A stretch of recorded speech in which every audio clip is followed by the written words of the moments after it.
The computer hacker group Anonymous is claiming tonight that it took down the website of the Federal Appeals Court in San Francisco this afternoon. They took down Senate.gov servers. They've taken down HB Gary. Sony's claiming they did $150 million worth of damage. So many confidential files that tonight, because of these hackers, can be in the hands of anyone. Visa, MasterCard, the PayPal situation. The criminals who hacked into Sarah Palin's private email.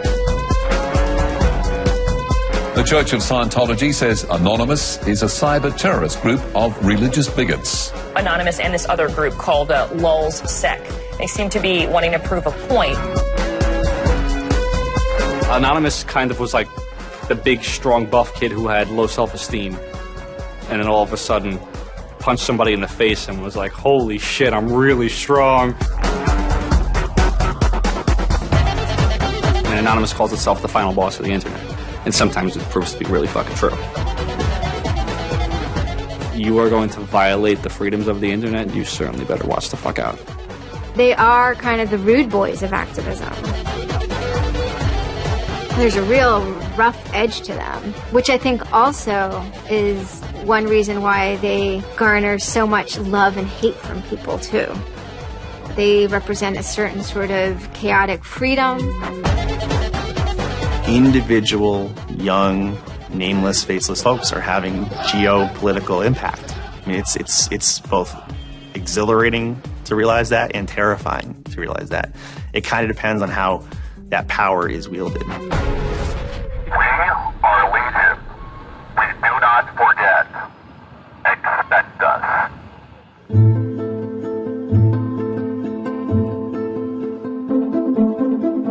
We stand for freedom. We stand for freedom of speech, the power of the people, the ability for them to protest against the government, to right wrongs. No censorship, especially online, but also in real life. We have members throughout society and all stratas of it worldwide. Yet we have no leadership. It's one voice. It's not individual voices. That's why we don't show our faces. That's why we don't give our names. We're speaking as one, and it's a collective.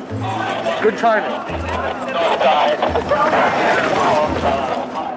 I would love to live in a country where the government fears its citizens and not the other way around. But right now, plenty of anonymous actors are in hiding because of fear of reprisals by the government. I've been called many things. There's unpatriotic. That we're just a bunch of children sitting in our parents' basement. I got called a terrorist sympathizer. We've been called kids, we've been called cyberbullies, we've been called hooligans, and sometimes those words aren't entirely unfair, but this is a serious political movement. No one, in the general public really seems to get it. What they don't seem to get is that the ability for Anonymous to be everything and anything is its power. Anonymous is a series of relationships, hundreds and hundreds of people who are very active in it and who have varying skill sets and who have varying issues they want to advance and who are collaborating in different ways each day. They're a little bit like a prism or kaleidoscope. They've got many different facets and many different sides. Of course, when you spend enough time with them, you start to get a sort of feel or texture that's not just random, right? Yet it's very multifaceted, very rich, which does span from the quite lighthearted to the very, very serious. Bob Dylan had a line in a song saying, to live outside the law, you must be honest. They might do something which isn't technically correct, maybe it's not legally correct, but they're doing it for purposes that in their minds at least are ethical.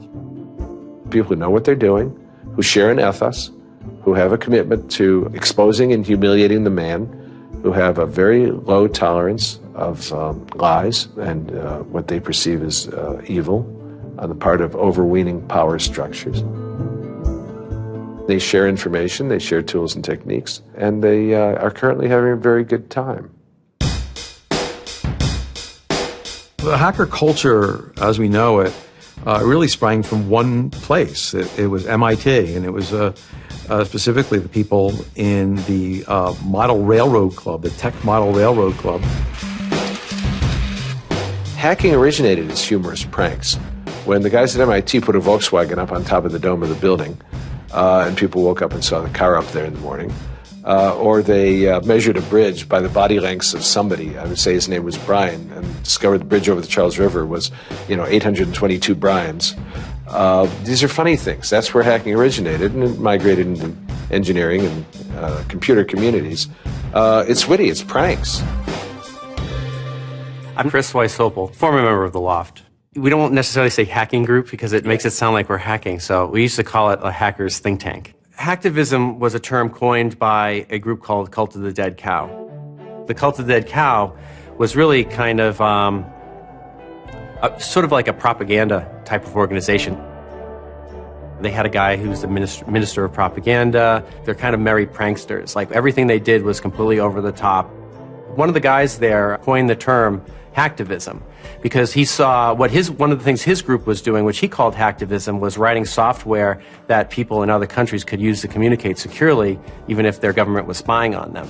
So the principle was it was freedom of expression. It was everyone should have access to the internet. Everyone should be able to communicate and get their message out on the internet. Even more important in countries where there was repressive regimes, that if you said something against the regime, they would come and take you away, and you weren't saying it anymore.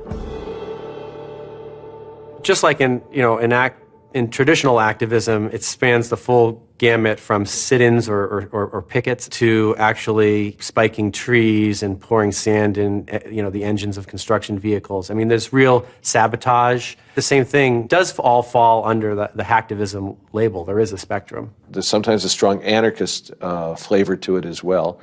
It's resistance to authority and those who would impose groupthink and group behavior on people, which was rightly perceived to be a consequence of the digital revolution as it was used by people in power to do hacking on behalf of righteousness and to redress the grievances of the world. Lance lowered Don Quixote on his horse, nag though she was, flying at the windmills of modern life.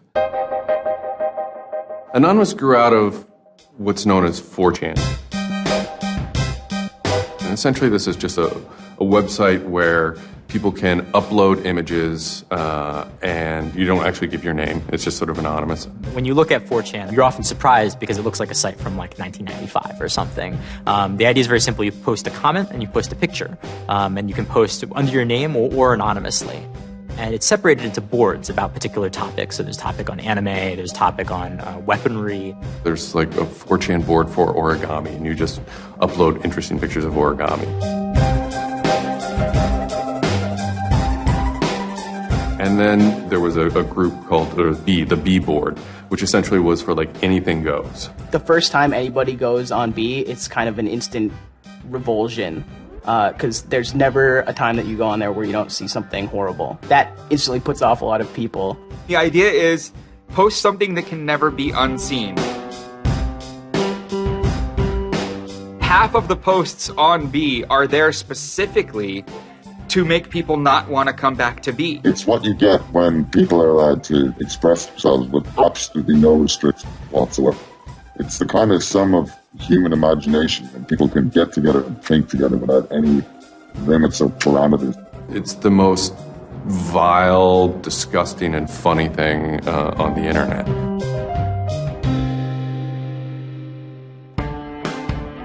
One of the important things about 4chan is to have a thread that really explodes and lasts for a long time. If it doesn't, then it disappears. It's a site that's not archived. So it creates conditions for anything that grabs attention at some level. And so humor and grotesqueness as a result are quite good for that. I'd rather just be referred to as anonymous, I guess, in any interviews, because I have some docs out on me. 4chan's just where I went to. I grew up on it, and I lived there. That's just what I did for fun. It takes a thick skin to enjoy it. But, as long as you're not offended, you'll occasionally come into something really cool or really creative on 4chan. I think the most interesting thing about it is how you can watch memes evolve. You'll see something posted one day, and then a week later it's got 50,000 derivatives of it. A meme is basically just an idea.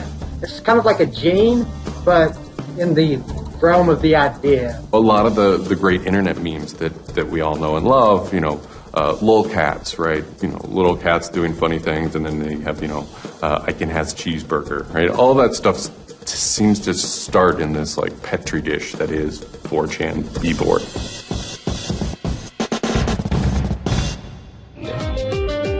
Say it publicly and your insane chocolate rain.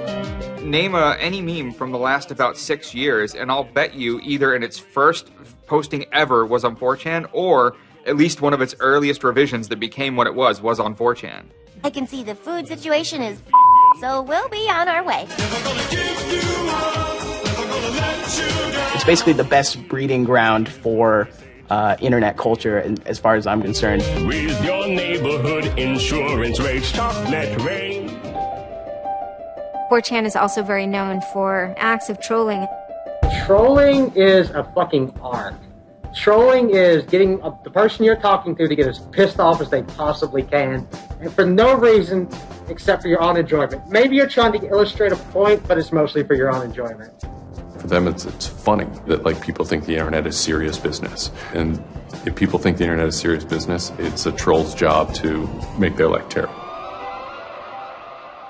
The idea of anonymous came initially as a joke. I mean, somebody suggested that what if the whole site, what if 4chan, what if B was just one person? And what if that's just one guy called Anonymous sitting somewhere and you're just reading all these posts by one guy? And it kind of looked like that from the outsider's perspective. I mean, there's no way to tell the difference. It might as well be one guy. Fox News did a very famous segment about it. They call themselves Anonymous. They are hackers on steroids, treating the web like a real-life video game, sacking websites, invading MySpace accounts, disrupting innocent people's lives. And if you fight back, watch out. Destroy. Die. Attack. Threats from a gang of computer hackers calling themselves Anonymous. I've had 7 different passwords and they've got them all so far. Anonymous hacked his site and plastered it with gay sex pictures. His girlfriend left him. She thought that I was cheating on her with guys. As long as I can think back, Anonymous have done some pretty off-color things in the name of getting cheap laughs, But, I mean, that's part of the culture. They get what they call lulz. Lulz is a corruption of LOL, which stands for laugh out loud. Anonymous gets big lulz from pulling random pranks. For example, messing with online children's games like Habbo Hotel. Habbo Hotel was this online community where you had an avatar and you walked around and talked to other people. It was kind of like an early version of, World of Warcraft or Second Life or any of those virtual worlds. What the people on B did was invade Habbo Hotel, created, thousands of avatars. They all had this one uniform of a black guy with a big afro wearing a black suit. And so there would be thousands of these people, black guys, black suit, huge afro, walking around this world, and they would do things like form a swastika out of themselves.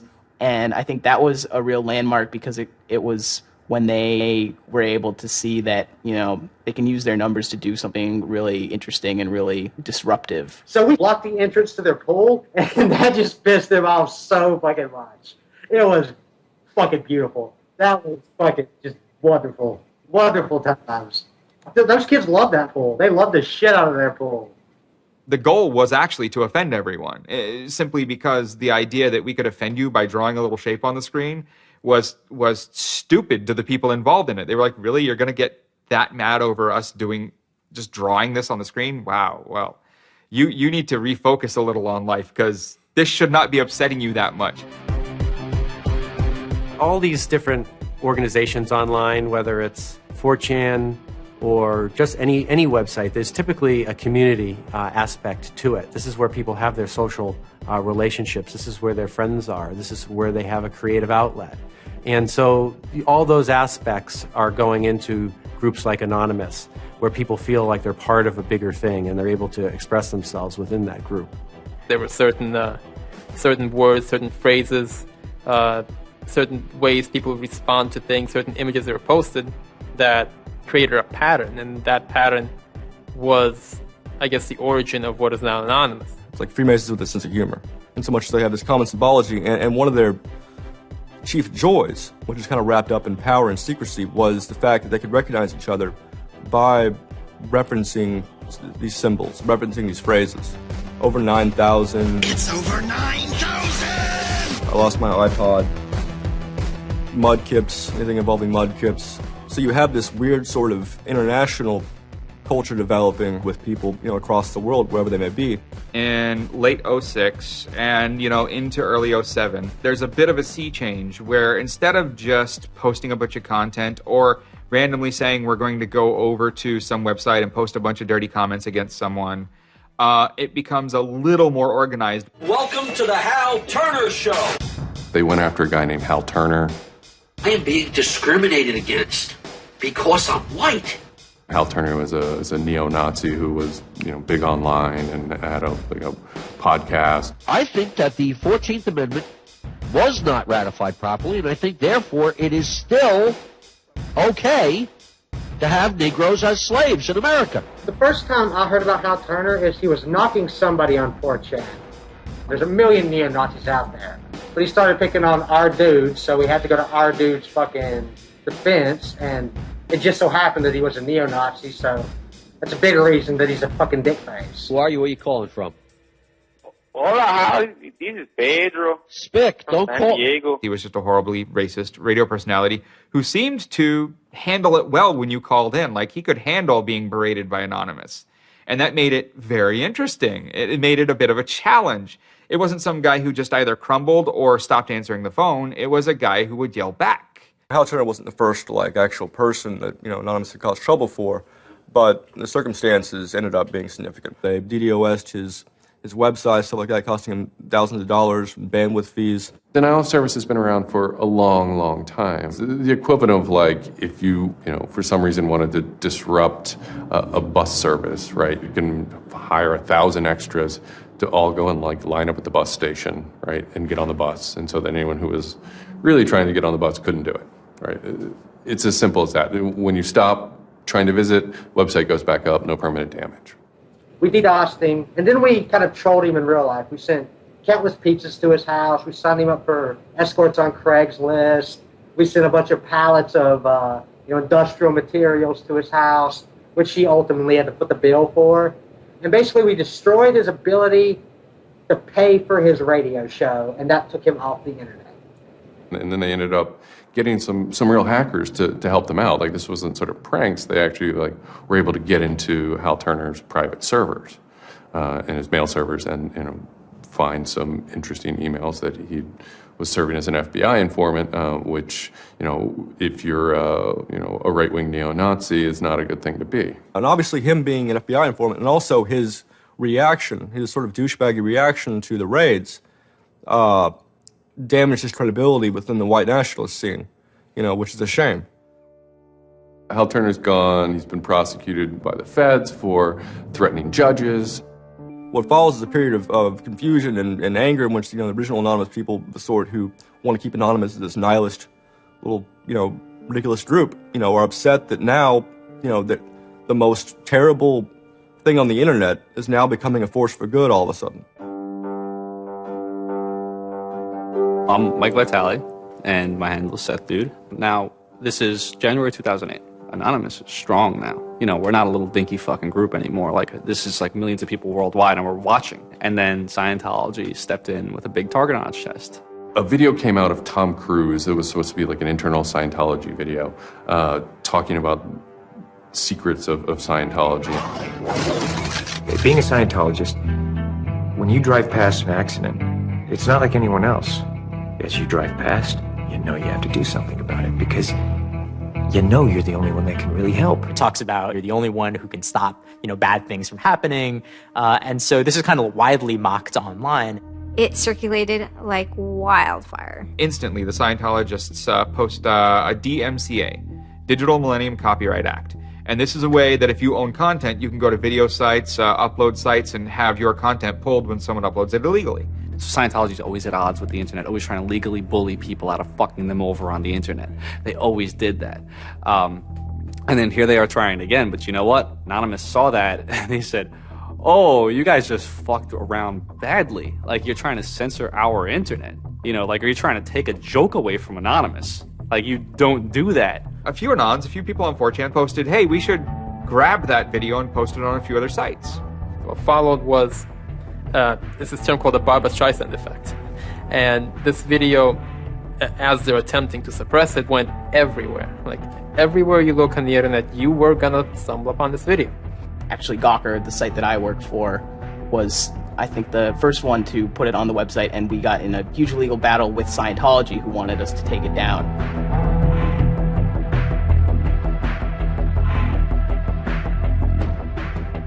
Scientology is an interesting target because in some ways it's the perfect inversion of what geeks and hackers value. At so many different levels: science fiction, intellectual property, discourses of freedom, science and technology. It's very proprietary.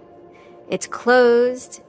And so in some ways, if you had something like a cultural inversion machine and you stuck geeks and hackers in there, you'd get something that looks a lot like Scientology.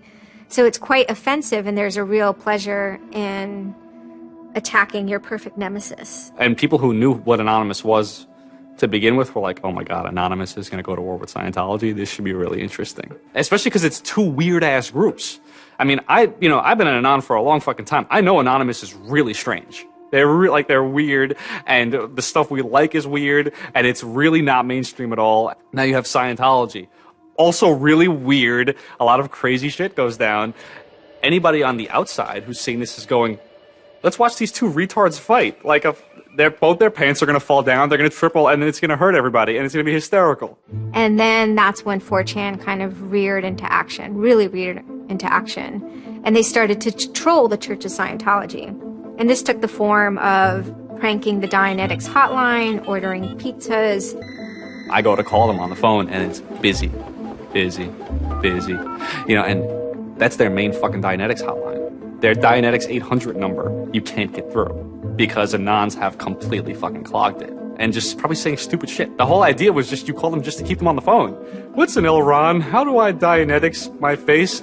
They were not expecting that. And they couldn't handle it. I'm Brian Mettenbrink. I had just gone to 4chan just on pure happenstance, and I saw a post about the Scientology thing, and I started looking up stuff, and I'm like, oh, this is actually for a decent cause. I think I'll, do this. Anonymous members have developed a distributed denial of service attack tool called Low Orbit Ion Cannon, which is a name taken from a computer game. Low Orbit Ion Cannon is what's called an endgame weapon in Red Alert. All you had to do was literally follow instructions, step by step.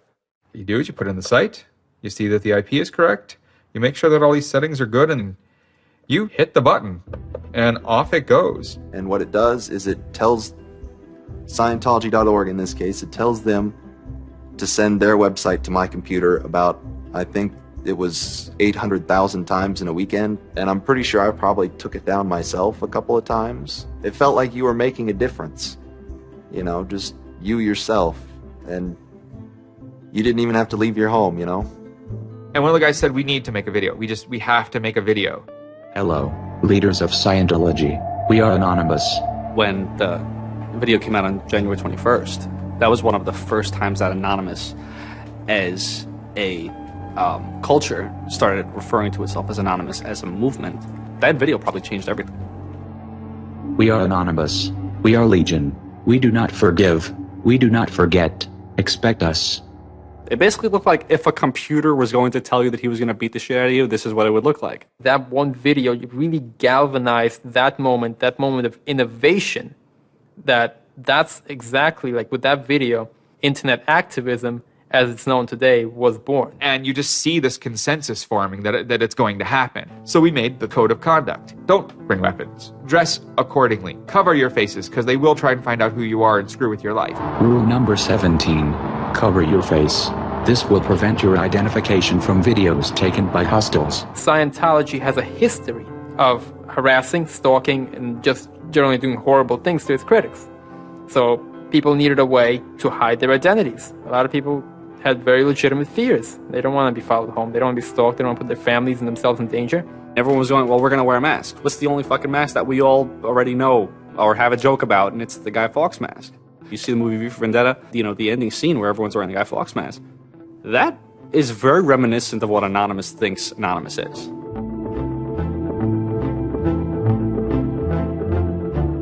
We wanted to represent anonymity in some way when it moved into real life.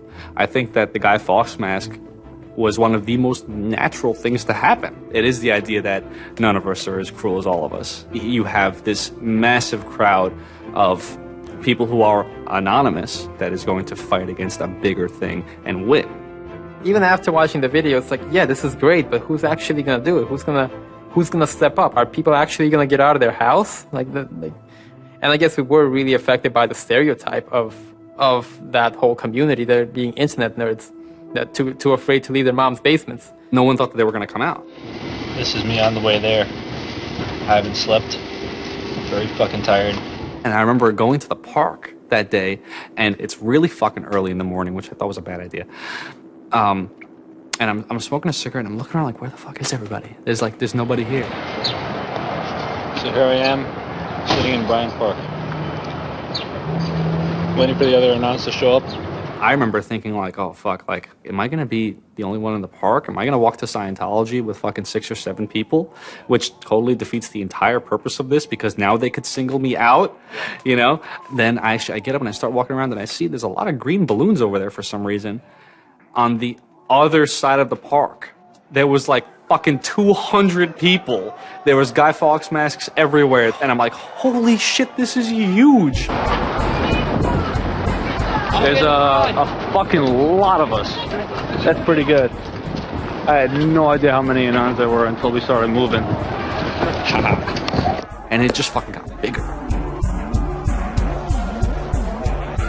I remember walking through Times Square, and everybody in Times Square was an Anon. Like, and you know, this is like a fucking 1,000 person per like fucking minute foot traffic area. And everywhere I'm looking, I'm seeing fucking Anon symbols. It was fucking wild. It was really wild. This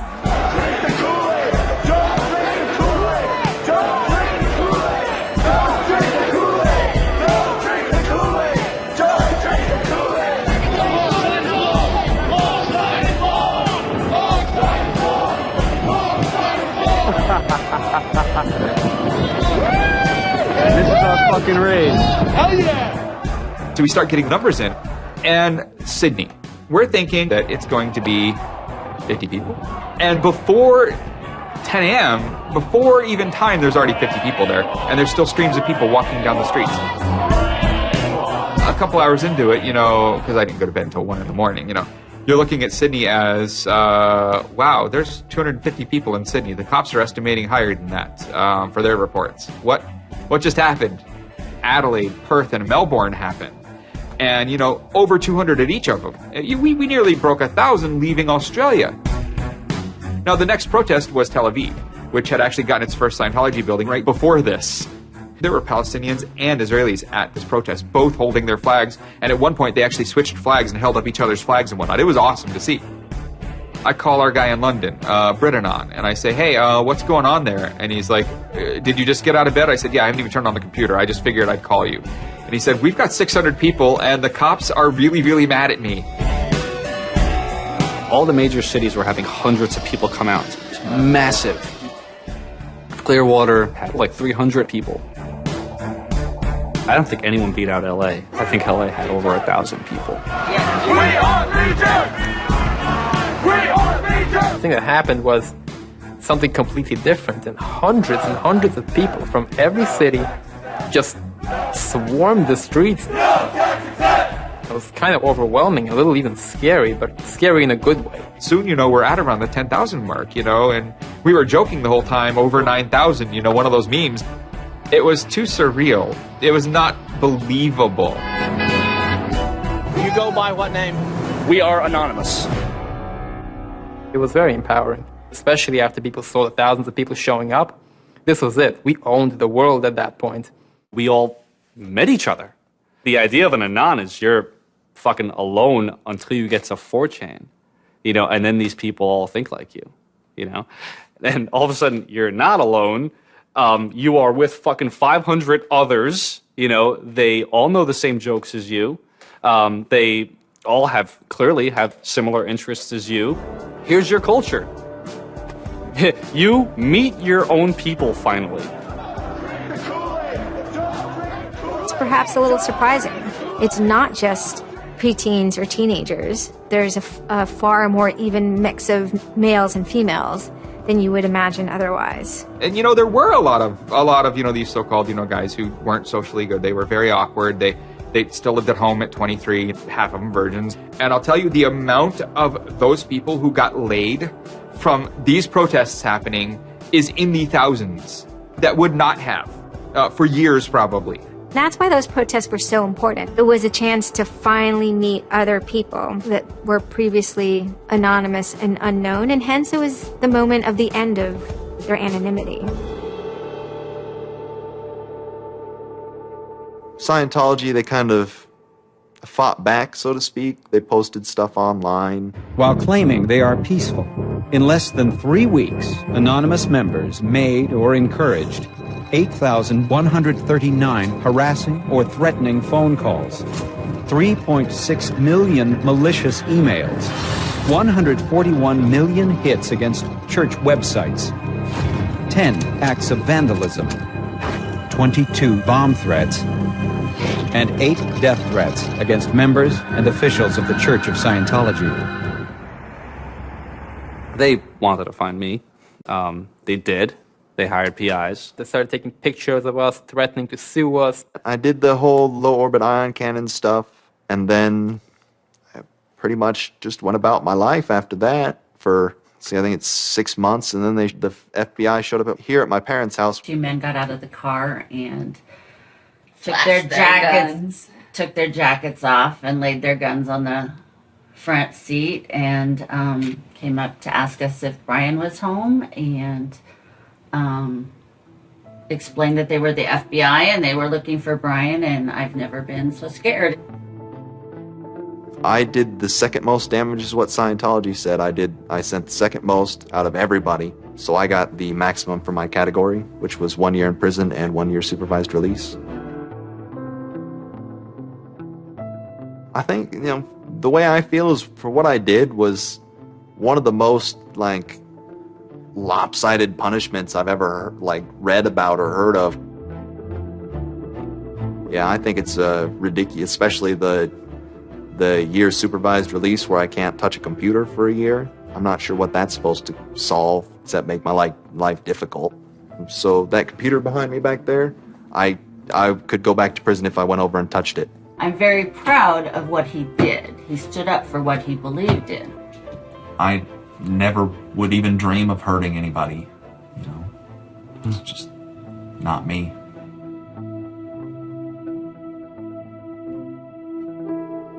Prior to Anonymous, critics of the church still had to be very, very careful because of the aggressive lawsuits that were launched against academics, journalists, and other critics. I would say that era is over.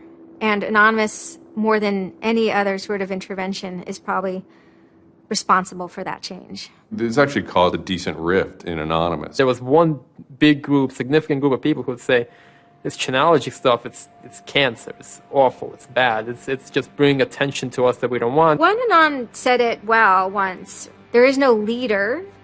Their ops have momentary leaders, de facto leaders.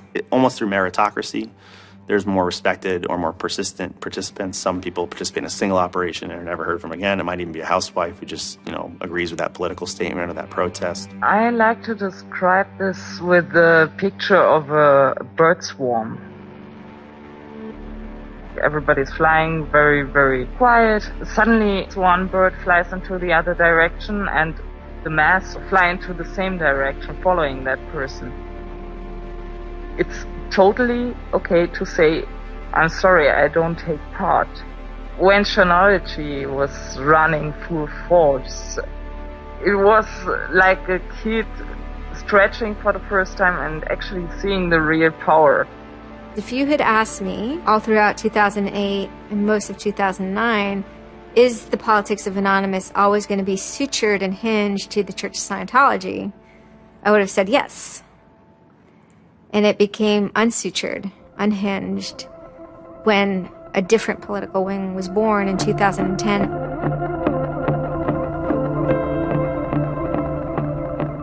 It is our task to find secret abusive plans and expose them where they can be opposed before they are implemented. The interesting thing about someone like Assange is that he actually also sprang from, a hacker culture. It's a mentality of spreading information. Julian was Mendax. He was the greatest hacker that ever walked the face of the earth when I was a kid. I mean, they rumored he could move satellites around in space by hacking into NASA. Maybe it never happened, but it was a myth that kept young kids like me wanting to plug a computer into a modem and see if I can move some satellites around. WikiLeaks is an instantiation of the hacker ethos. Truth wants to be free, and we want to liberate it. WikiLeaks released a huge trove of diplomatic cables. There was a lot of controversy from every quarter of society. The WikiLeaks website released nearly 400,000 secret U.S. files on the Iraq War late today. It was the largest leak of classified U.S. files in history. There was one particular moment that really sparked the fire, and this was when PayPal, MasterCard, and Amazon pulled services for WikiLeaks. So all of a sudden, there's no way to actually process donations to WikiLeaks. And then people went and found neo-Nazi groups.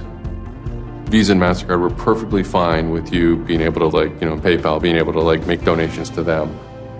But WikiLeaks, no.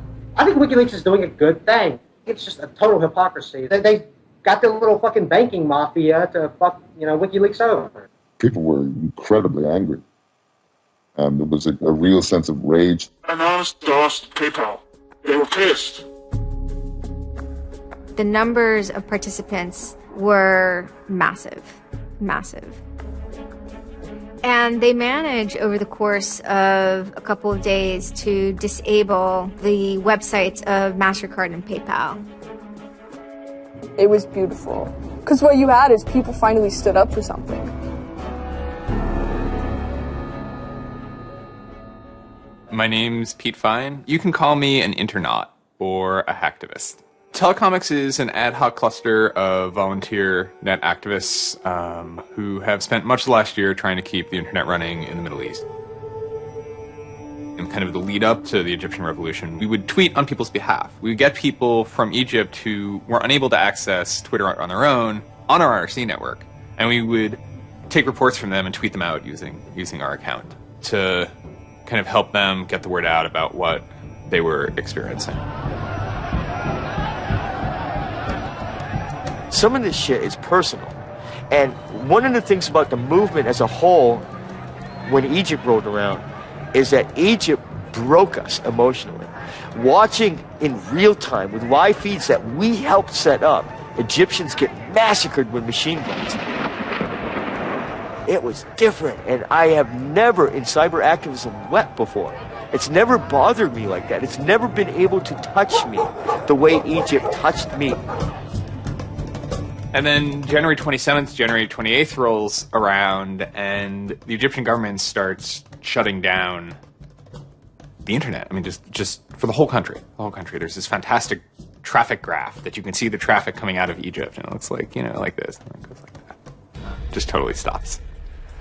And we were just shocked. We were just like, what the fuck? Like, what the fuck? To think that a country would completely cut itself off as much as it was able to from the outside world was pretty unthinkable.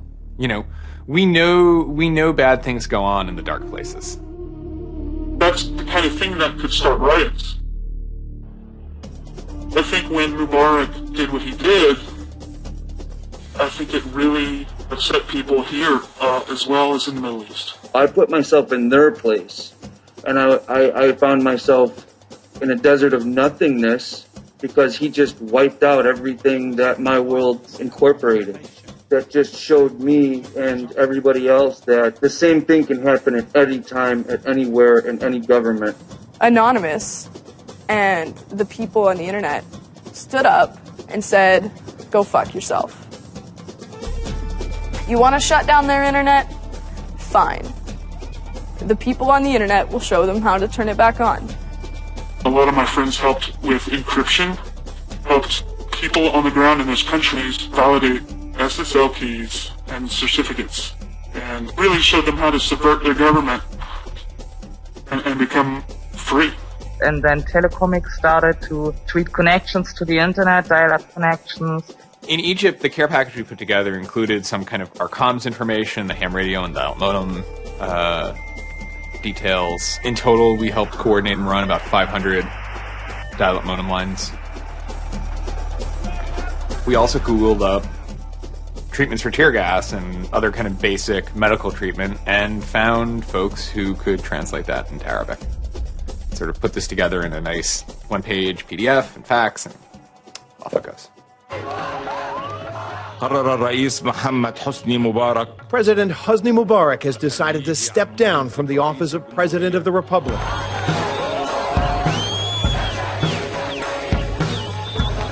When Mubarak left, it was a hell yeah moment. People can rise up. People can make a change. And I think for a lot of people in America, it was the first time they had seen people rise up and take down their government and say, we're sick of this shit. We're sick of the oppression. We're sick of living as slaves to your power. We had Egyptians come thank us as we're doing this stuff, and I said to them, like, look, you guys just get our back if stuff goes down here. It's a revolution that was facilitated by the internet, by Facebook and by Twitter. Not caused by it. I mean, 50 years of dictatorship has caused the Arab Spring. But the internet has certainly been helping. Although it was awesome and it was one part we were fighting for me it was quite clear that it's not the end of the story. That it's not suddenly changing into rainbows and nine cats or whatever, but that we now have to watch even more.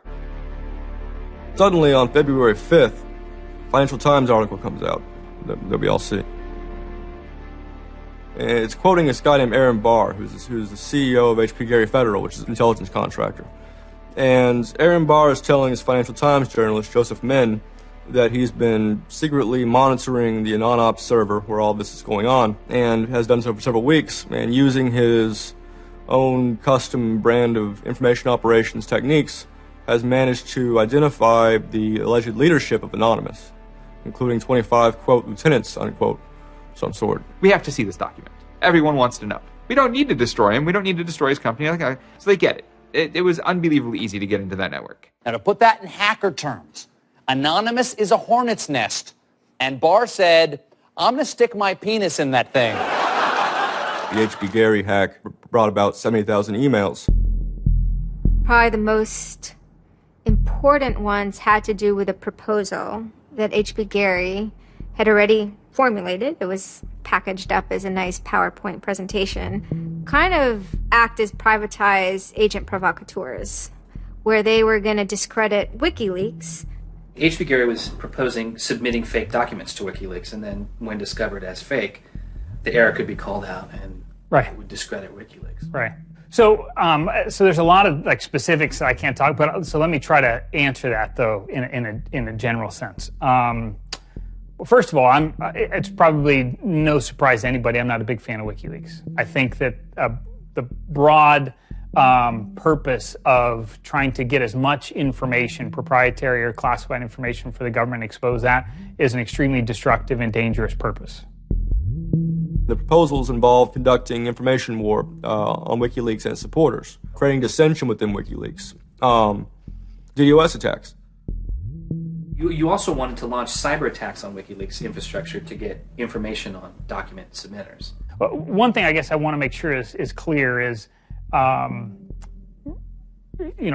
of those activities had actually occurred. In business, there's, when you start proposing or thinking about an idea, there's a brainstorming phase. And somebody says, well, what if, what could we do? What's theoretically possible? Well, still, this was an idea. This was proposed. This was something that you thought about. Right.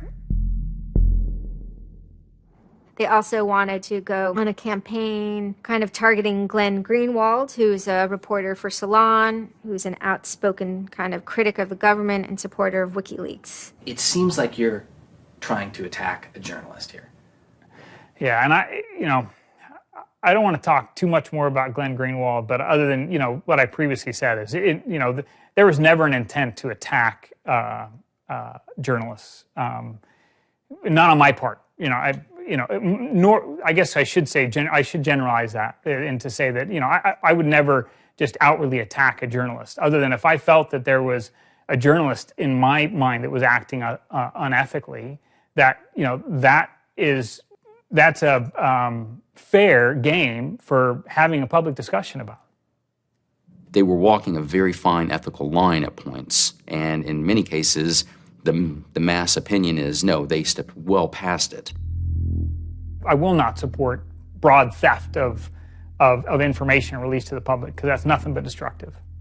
If somebody has information that's been stolen from them, and whether or not WikiLeaks encouraged the theft of that, or whether or not it was just put in their lap, still they're threatening to release the information that is the private property of another organization.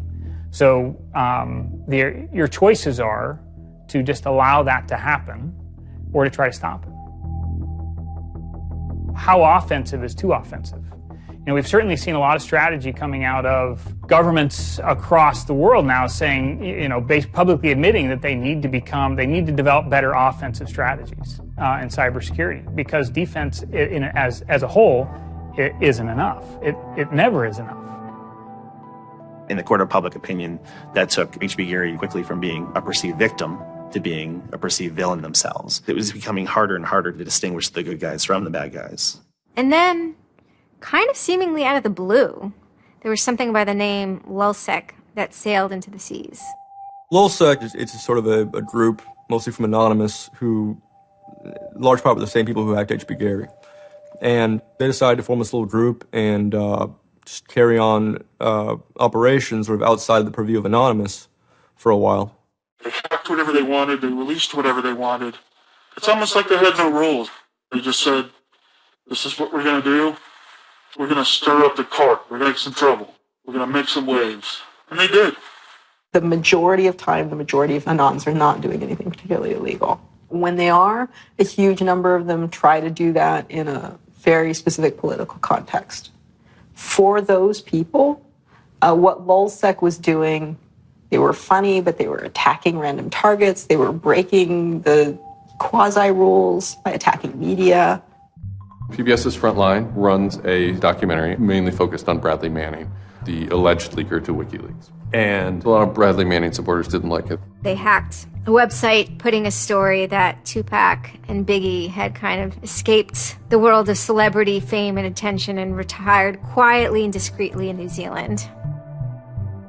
Lulzsec, when they attacked PBS, that gave me the creeps.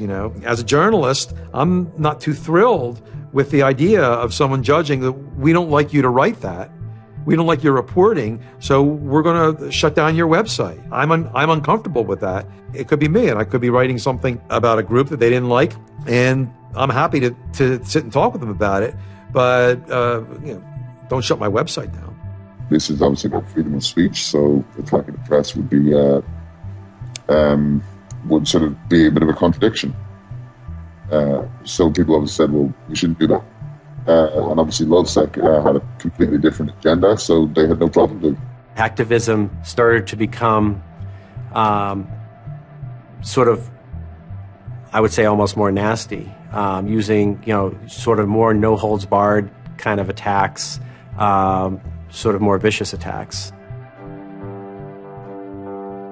They sort of saw themselves going out there, breaking into, anything, everything, governments, corporations, police departments, largely for the same reasons Anonymous would. They went after Arizona for immigration policy, 50-day run, causing mayhem, havoc, and then ended it. The computer hacking group, Lulz Security, has announced it's disbanding, saying it had achieved its mission to disrupt government and corporate organizations for fun. I call this whole thing the rise of the chaotic actor. And chaotic could be chaotic good, neutral, or evil. If you go back to the old Dungeons & Dragons charts. And some people see Anon-Ops initially, let's stick with Anonymous, as chaotic good. They saw Operation Payback, or they saw attacking Scientology, and they say that's good. It's like Robin Hood, right? Chaotic good. Outside the system, but doing something good. Other people saw Anon as chaotic evil, like the Joker. They just want to see the world burn and doing potentially irreparable damage. And the truth is, yes, it's the entire column of chaotic. I'm actually a little less concerned about some of the things Lulzsek's done and more concerned about the next generation of Lulzsek, the next turn of the crank of who takes it further or is more aggressive. Whoever fights monsters, should see to it they don't themselves become one. Really, as powerful as they seem to be, Lulzsek and Anonymous are really small potatoes compared to the bigger operations that are going on that we don't hear about, maybe operations funded by government. 16 people were arrested today, but dozens of FBI agents targeted alleged members of the loose-knit hacking group. Armed with search warrants, agents hit 6 homes in New York, along with locations across the country. The people arrested yesterday were suspected of attacking PayPal's website after the company shut off payments to WikiLeaks. Defenders of the hackers say they're merely engaged in civil protest, but FBI officials worry the disruptive cyber attacks could move in a more dangerous direction. So the FBI shows up at 6 in the morning, and it was really obnoxious. And I remember being frustrated and angry because there was nothing that I had done that would have justified an FBI search warrant. They came and guns blazing and all this other good stuff, busted down the door. I immediately just dropped down on the floor, 180, didn't want nothing. I wasn't trying to fight nobody. Even if you accept what the government is saying is true, what is important is that people are participating in the process. It is very much the process. It is sitting in an counter in Selma, Alabama, 500 Freedom Riders refusing to allow people to go and sit in at a segregated lunch counter. They write books about that stuff. It is demonstrating at a street corner saying no to a war. It's just a different, it's just a different vehicle. It's the same result. There's always going to be legal consequence when you decide to break the law. That comes with the territory. And it would be naive not to expect that. The question is whether the punishment will be proportional to the crime. And I suspect it might not be. People will be watching very closely to see how these cases proceed, on what grounds, and whether there's any room during the trials to think, especially of the denial of service attacks, as a legitimate form of protest. So much of our lives are now configured, at least in part, on the internet. So we better start thinking about how we claim parts of the internet as spaces that we can also protest in. There is a certain online culture that believes in certain values, like freedom of expression. They're against corruption. They're against governments controlling their citizens. And when they see those values harmed in some way by some organization, the hacktivists strike back. I don't think this whole issue is a technical hacking thing. This is more about human philosophy and psychology. What's motivating us? Why is there so much unrest or disenfranchisement or anger that would lead people to want to take matters in their own hands and join these? Whether you think it's bad or not is irrelevant. It's not going away. The part of me that likes the ability to have rapid destabilization and change loves this. The part that knows how powerful it is means it's a force multiplier for good or for evil. And how that power is wielded and how we want to self-regulate is going to be the most deciding factor in if this is a menace or a benefit. I certainly don't think most of the conversations in law enforcement or the government are informed enough to know how to deal with this. I suppose the question you really want to ask is, would I do it again? And honestly, after thinking about it, I felt that I did what was right. I had a belief, I still do, that what I did was the right thing, and hopefully someone got some good out of it. You know, I'd love to think that maybe I stopped someone from joining a cult, probably wouldn't tell on myself next time, but, I don't think I would have changed a single thing other than the whole talking to the FBI thing. Just that little just the little detail that kind of changed everything, yeah. I'm angry. Occasionally I have small breakdown moments of terror. But I haven't stopped believing what I believed. I haven't stopped wanting to fight. I haven't stopped caring. Show me what democracy looks like! Show me what democracy looks like! There's a lot of people in Anonymous who feel very deeply and very sincerely about their contribution towards democracy around the world. And I think that's one of the main things that I'm most proud of about Anonymous. There are things that I'm not proud of about Anonymous, but we stand against censorship and we stand against oppressive governments, even our own. It's a very noble thing. And history teaches us that change simply doesn't come with flowers. It doesn't work. If they say I'm a criminal, then I will be one.